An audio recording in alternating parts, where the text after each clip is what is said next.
So if you look at it, the world is quite blue in around 2000 and 2001.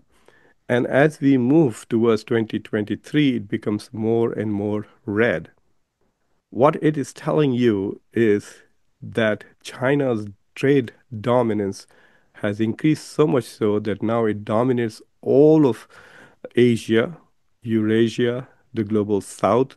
Most of Latin America has become pink. India is pink.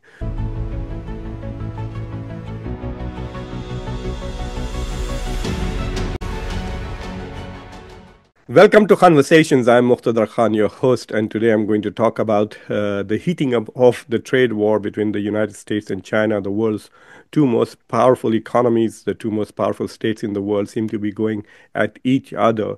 This escalation is clearly giving us a pretty good idea that we are probably heading towards a world which is going to become increasingly bipolar, a world that is on one end you have the United States and the other China and countries which are adopting hostile economic policies. And we'll probably see this scenario last as long as Donald Trump is in the office. But what Donald Trump has also done is basically fractured the Western alliance by imposing similar tariffs or threatening to impose similar tariffs on most of the Western allies. Right now, tariffs, the reciprocal tariffs over and above the 10% minimum have been imposed across the board, but they have also been suspended for 90 days, except with China. China has retaliated, and therefore the United States continues to press its advantage and continues to try and pressure China to also come to the table. The United States has now elevated the taxes on China to 245% in some cases. There is a temporary suspension of taxes on computers and other semiconductors, but from all the chatter that's coming from the White House and from Donald Trump himself, it is very clear that that is a temporary measure until the real policy is articulated with regards to semiconductors and other electronic goods that are made in China and are imported to the United States. So that is where we are at the moment. China has imposed about 125% tariff on all United States goods. China has also taken other non-tariff ways of resisting and opposing the United States by putting limitations on the export of critical earth materials and minerals to the United States, which are also very important for electronics and advanced technology, both in defense as well as commercial purposes. And China has also put limitations on certain companies' capacity to sell in China and also their capacity to import from China. So China has a portfolio of measures that it is taking against the United States, whereas the US is essentially focusing on the use of tariffs as the main instrument to force China to come and negotiate. The problem really is that Donald Trump is simultaneously advocating two goals, and so it's not very clear what the purpose of negotiations would be. Number one, he's trying to reduce the deficit the United States has of close to $1 trillion in trade. So it is importing more than $1 trillion worth of goods than it is really exporting. But while doing this analysis, the United States continues to ignore the fact that it is a superpower when it comes to export of services. Just look at Netflix, for example. Netflix, Facebook, Twitter, X, well, X formerly known as Twitter, and all of these services, financial services, consulting services, all of these services raise literally are more than $1 trillion worth of exports for the United States. And the US has a huge trade advantage over other countries in this particular sector. But it's in the manufacturing that Donald Trump is really focused and is trying his best to bring back manufacturing in the United States. So one goal is to reduce this trade deficit, and he feels that he can do that by imposing reciprocal tariffs or forcing countries to reduce the non-tariff barriers that they have elevated or constructed in their economies. But when he is demanding that they come and negotiate, what are they negotiating? They're negotiating reduction of tariffs and offering to buy more American stuff so that the trade deficit goes down. But that does not solve the problem of bringing manufacturing to the United States. And so the other goal of these tariffs is to make foreign goods so much more expensive that Americans will buy domestic products. And it will encourage foreigners to come and build in America, thereby creating manufacturing jobs for Americans or for American companies which have invested abroad and created jobs abroad. They bring back their manufacturing, like Apple, bring it back into the United States.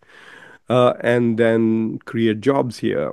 I'm persuaded and I'm convinced that by disrupting the global economy to a great extent, causing a lot of damage and loss to both the US and the global economy, Donald Trump might bring back manufacturing to the US, but I don't think he's going to bring back manufacturing jobs because companies which are going to start manufacturing in the US may go the automation road. So they may use robots, and so there will be more robots here and fewer jobs.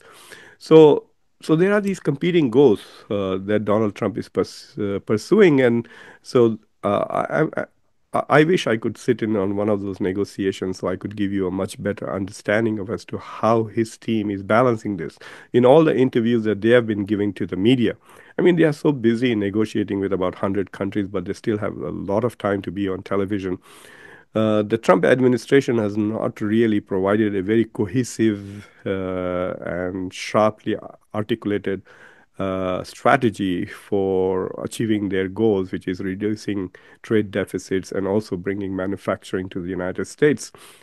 It also appears that they are making it up as they go along because sometimes they take a step forward and then take it back. Uh, China's reciprocal response or China's response has also had a huge impact on the US economy. The stock market has fallen down. We also know about the crisis in the bond market. Even today, after it became clear that the United States is going to impose restrictions on the chips that will be exported to China, the stocks again for chip manufacturers and basically Nasdaq really went down.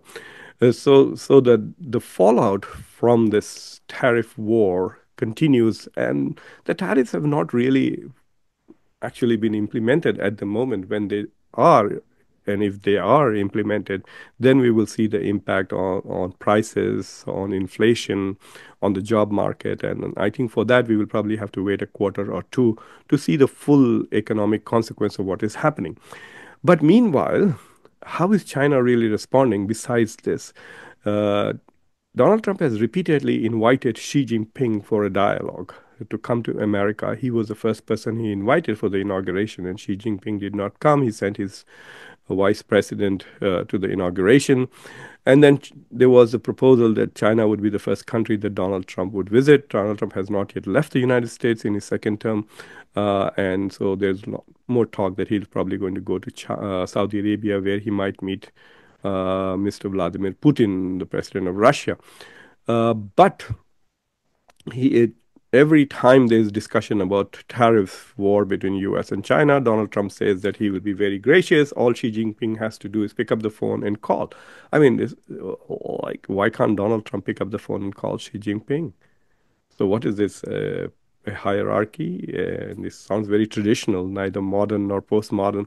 Anyway, so Donald Trump is hoping that China will come and negotiate, and Xi Jinping is not really interested.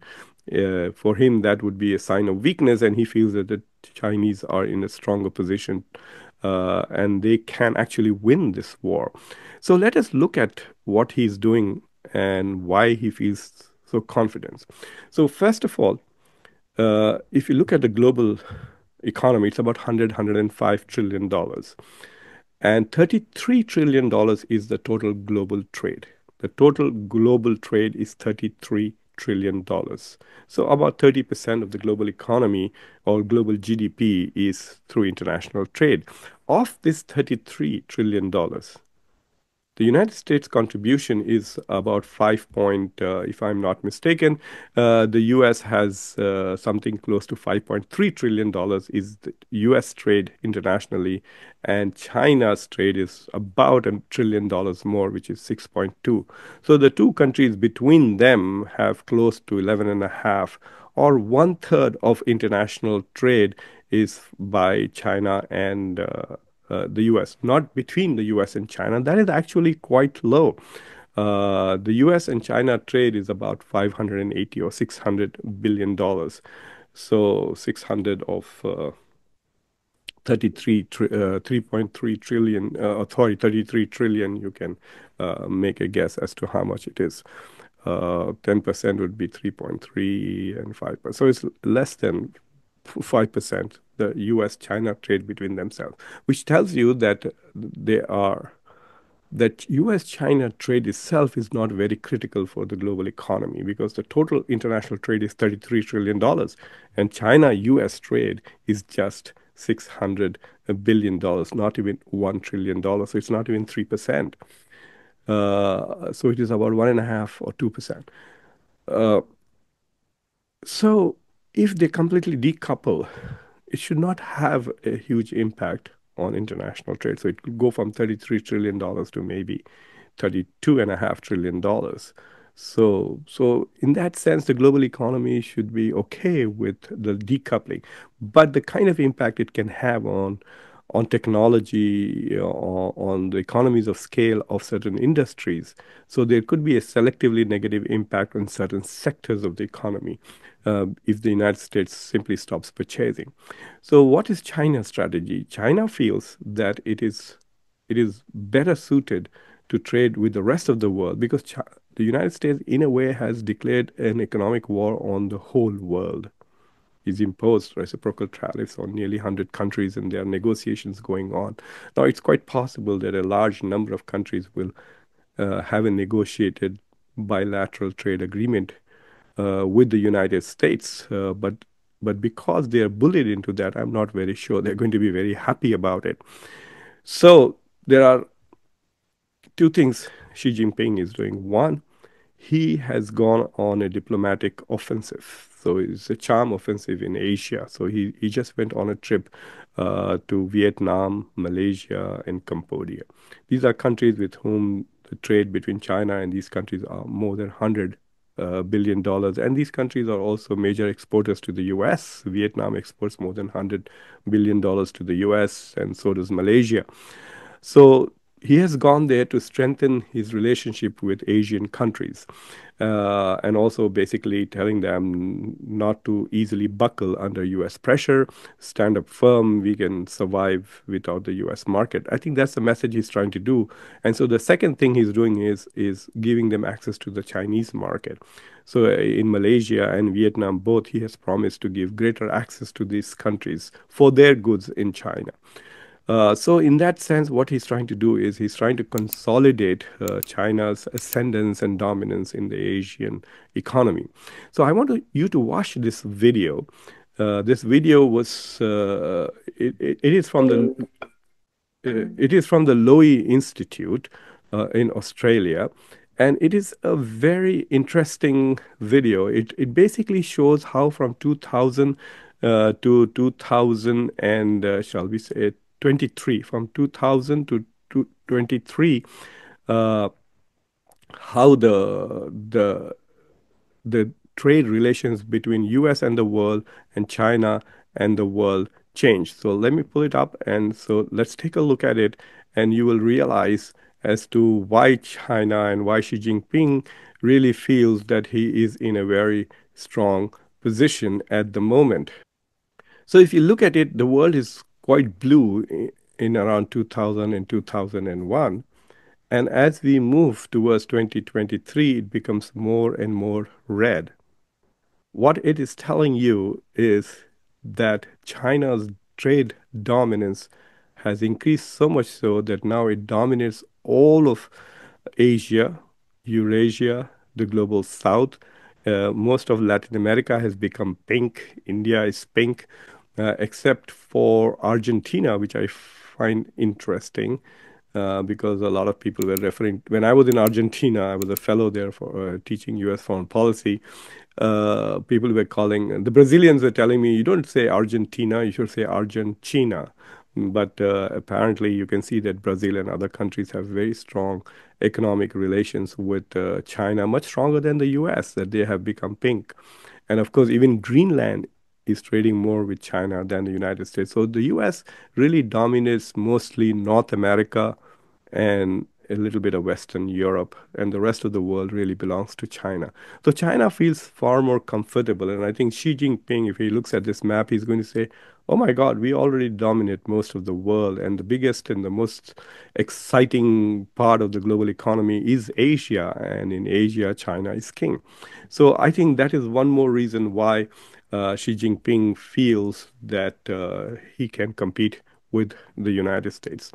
There is some interesting moves that other economies are trying to make. I thought that U.S. negotiations with Europe would go well, but apparently they are stalled. So the only negotiations that are going in a very rapid pace. I mean, the U.S. is negotiating with Mexico, with Canada, with Europe, and India, and other countries, including Japan, which are very complicated. The discussions with India for a bilateral trade agreement are apparently progressing very fast, and India is at least hopeful and positive that before the 90 days period, the hiatus on reciprocal tariffs ends, India would have basically ascertained or negotiated a bilateral trade agreement. And today, India made a further unilateral step, which I guess is designed to make Donald Trump happy, which is reducing the tariffs on oil and natural gas, especially on natural gas and the ingredients that go into LPG. Apparently, India was charging 2.5 to 3% tariffs on that, and they have made it really zero.